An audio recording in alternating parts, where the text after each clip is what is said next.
If you pay attention during Ayanokoji's conversation with Kiriyama, you must have found it strange that Kiryuin suddenly appeared in the location. Given that their conversation should be a secret, it feels stupid to think that both Ayanokoji and Kiriyama didn't realize Kiryuin was there before they started to talk. It's also impossible that none of them realized Kiryuin was walking toward them, so unless Kiryuin is secretly a ninja or something, this opening scene of episode 8 really raised an eyebrow.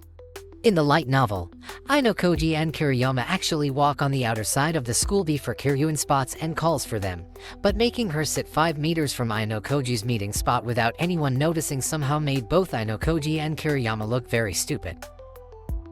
Talking about Kiryuin, I always imagine that she will have a more masculine voice, but turn out the voice that almost sounds seductive doesn't sound so bad at all. Just like Nagumo said, Kiryuin is the type of woman who is undoubtedly beautiful, but lacks certain charm that draws men to her.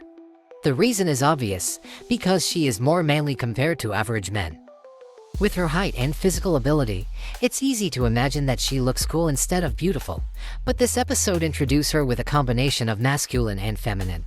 In the light novel illustration, she was first introduced with a proper uniform complete with her black pantyhose, but not only this episode removed her blazer and pantyhose, they also shortened her skirt for a better view when she crossed her legs. This change is perfect because it was supposed to be the peak of summer, but also draw out more of her feminine side. Added with a few scenes where her actions are almost seductive, you can easily find Kiryuin's character captivating from her very first appearance. However, these Kiryuin scenes actually skip a lot of detail about the third year's condition and how they plan to face the island. For example, they skip the moment where Kiriyama compared Kiryuin with Koenji, or how Nagumo actually tried forcing Kiryuin a few times to fight him in the special exam. That skipped dialogue told you that Nagumo already crushed everyone who could potentially fight him in his grade, including Kiriyama. That's why Kiriyama compares Kiryuin with Koenji, because when the entire grade already falls under Nagumo's control, Kiryuin is the only anomaly left. This fact where everyone is already obeying Nagumo's order will be important later, but at least Nagumo made his intention clear, which is to monopolize the top 3 positions, and play with Ayanokoji if he has the chance. Move to the next scene, we got Kanzaki, who is still in his desperate state. This episode didn't mention that Kanzaki still doesn't have a group for the uninhabited island exam, but solely focused on Ichinose and her leadership. I think this is the first time Ichinose's leadership actually got questioned by her own classmates, and Kanzaki's whole point will be really important later. However, this episode repeats the same mistake as episode 5, which is that each scene feels disconnected and just crammed together into a single episode.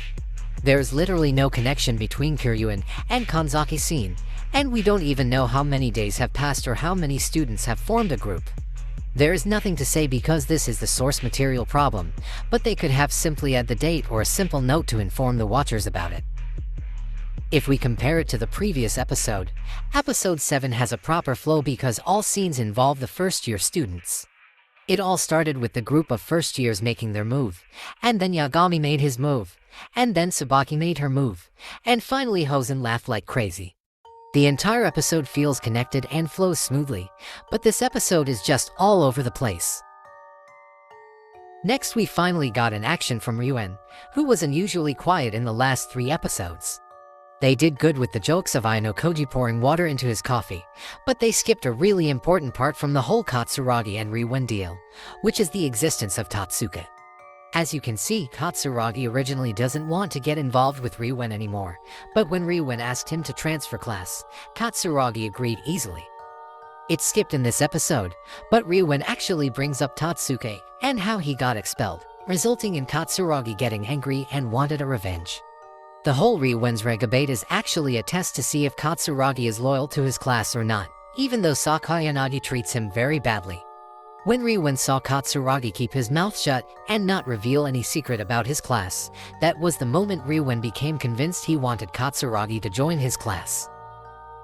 Katsuragi's transfer was supposed to be a big thing since he is the first student to ever change class, but all the shock was skipped in both the anime and the light novel.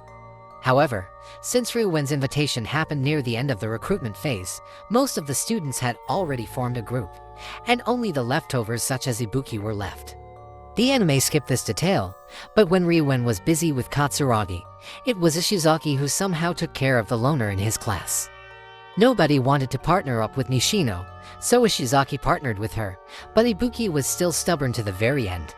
Ishizaki ended up asking Ayanokoji to find someone for Ibuki, and Ayanokoji then reached out to Horikita.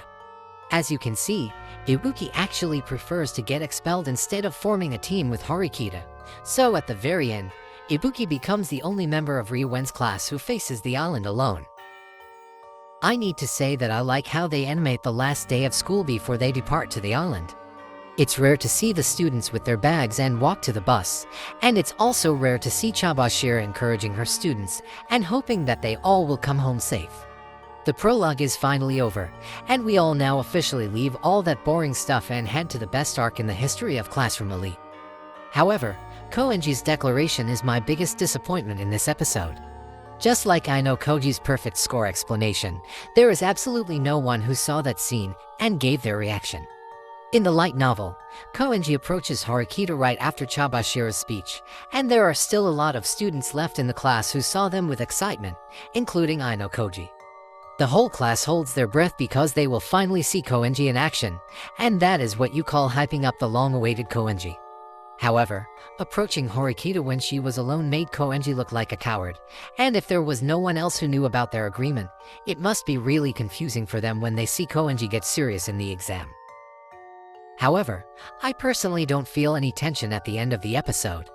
It's probably the disappointment of Koenji's scene, or maybe how the ending doesn't give a feeling that we are heading towards something big and dangerous. To be honest, what I feel is boredom, and that is probably the result of 4-episode prologues for a single island exam. Volume 1 doesn't have this problem since they release 4 episodes at once, but for Volume 2 that released weekly, it's just bound to happen that some watchers will be bored at some point. The point is, despite a really nice pacing in some episodes, 4 episodes are too long for a setup volume. There are a lot of things that happened, but just a few of them are actually memorable, so it is just normal that they cannot maintain the retention. The last scene with Tsukishiro and Tsubasa also doesn't really give a cliffhanger that we need. In the light novel, there is actually a monologue from the White Room student where that student is left-handed, and this scene really shows Tsubasa clenching her left hand, which is her dominant hand. With the identity of White Room students still neatly hidden without any hint, I am sure this sudden Tsubasa reveal wouldn't trick anyone since the anime watchers doesn't know about the White Room student monologue. The theory about Tsubasa being a White Room student will still floating around, but it's simply the difference between having proof, or just a vague suspicion.